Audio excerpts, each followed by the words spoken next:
Good morning, Sir Algernon. Your breakfast has just been brought out.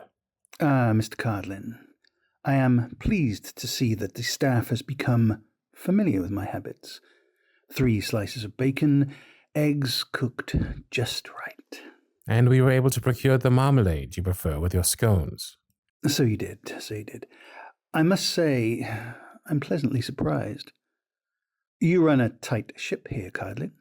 Delightful food, well-kept grounds.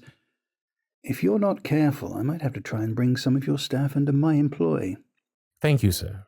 I do take a lot of pride in my staff. As you should. It must be difficult for you to work for that little tyrant of a mistress you have. I wouldn't call her that. She has her moments, but at the end of the day, she is a kind and fair employer. Cardlin, we are alone in here, yes? We are. Good. I'm tired of dancing around the subject, so let's have a discussion, man to man. Alistair, may I call you Alistair? Your beloved members of staff may keep their mouths shut, but they can see it. I can see it too. And what exactly do you think you see? Oh, come now, man, don't play dumb. The stolen glances, the lingering touches. One would have to be blind to miss all that.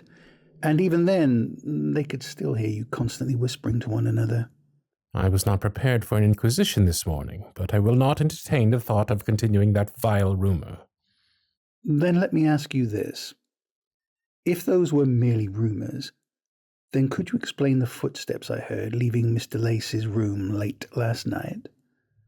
Footsteps far too heavy to be one of her maids. The colour leaving your face like that tells me all I need to know. Listen, my good man, I cannot say I blame you. She is, after all, a true beauty, and with a mind as sharp as a sword. But you do realize that there was never any chance that she would actually marry you. Correct? I never claimed that I had the intention of... Oh, struck a nerve, did I? I know it's been on the minds of most everyone in this household, but I did not expect your feelings on it to be quite so, passionate. Sir Algernon, after all my lady has been through, I simply cannot tolerate such slanderous things. And from one of our own guests, no less. So sweet. How you continue to care for her, desperately trying to cover up your little secret. You know, I do not wish to use that as ammunition against the two of you. I would argue that everyone in high society has a skeleton or two in their cupboards. Yours is not a unique case. What I truly care about is securing the future. I am a man with no heir, and Mr. Lacey is a woman with no protections. The de Lacys could become the next Astors, should we play our cards right. A marriage such as ours could cement that future. I can see how much you want each other, but we both know damn well that I am the one that she actually needs. Me, the man with his own title and the means to properly support her in this world. Not her butler.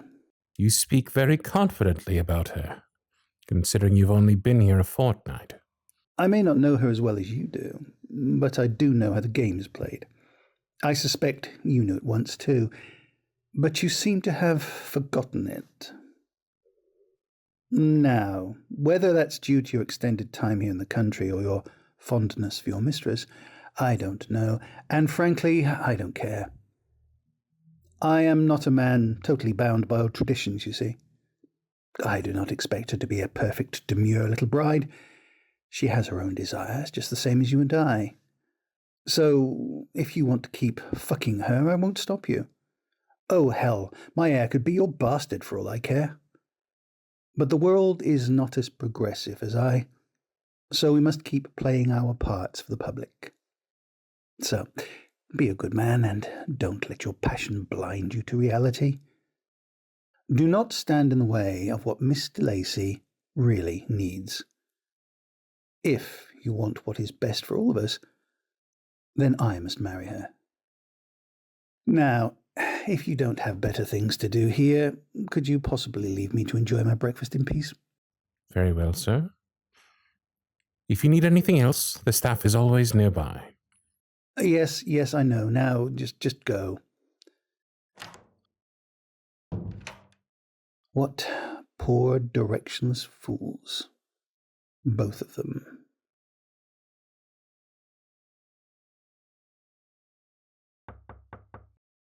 You sent for some tea, mistress?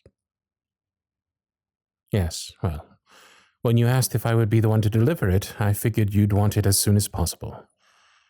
You wouldn't make that kind of request if you weren't eager to speak to me. Have you been doing all right as of late? You say you are, but have you truly? I'm glad to hear the company continues to grow, but you are not the company. It's not healthy to throw yourself into work to avoid personal matters. I've told you that time and time again. If you'll allow me to pry, it's about Sir Algernon, isn't it? That is the only thing that has changed as of late that could cause this, as far as I'm aware of. Doesn't help that he's made his presence very difficult to ignore. Acts like he already owns the place. Yes, at home is certainly another way to put it. I won't lie. I have been thinking about this proposal of his. And unfortunately, I admit that I struggle to find any fault in his reasoning. I know it pains me to admit it, but there's so little I can do to protect you from the wider world and its judgmental eyes. I hoped that we would be able to find a better suitor for you, but I'm beginning to believe that this is the best option we have. I'm very glad I've been able to help you in the ways I already have, and I wish I could do more. But you know that there is some kind of limit on us. We've both always known that. I may be what you want, and I want you. Very badly, if I'm being honest, but I'm beginning to wonder if I'm truly what you need in order to thrive. Of course I love you. I treasure you. My heart aches to know you are distressed.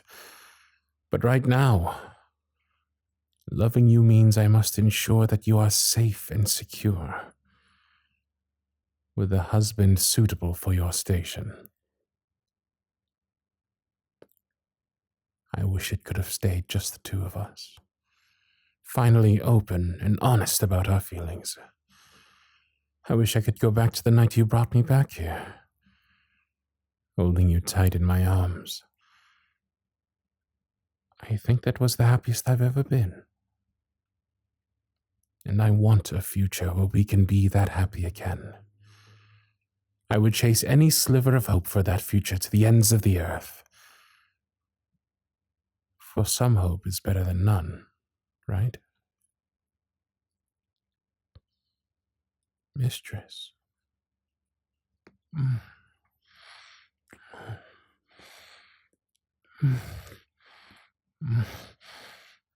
Mistress, is now really a good time for this?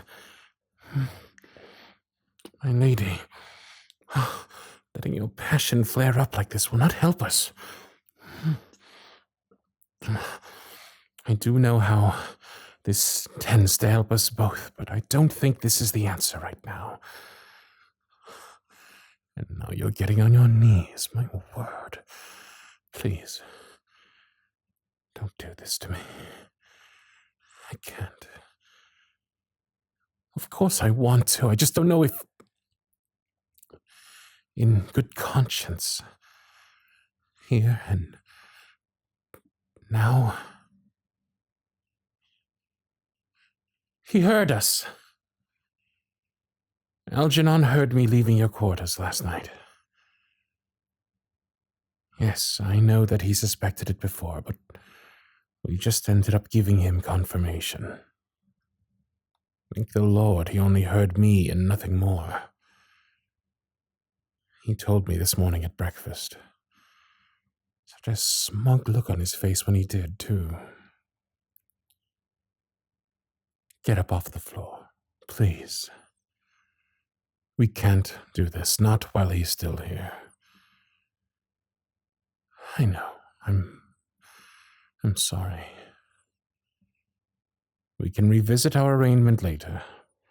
But please, in the meantime, think about what our next step is. You're an exceptionally smart woman. I know you'll come to the right conclusion, whatever that may be. But for now, I think it best that you be the one to think it over. This is your future we are talking about. It should be no one's decision but your own. My presence here any longer may cloud your judgment. Take some time for yourself. I will be close by if you need for any official business, and whatever you ultimately choose, I would be happy to remain at your side, if you'll allow me. I won't stray far.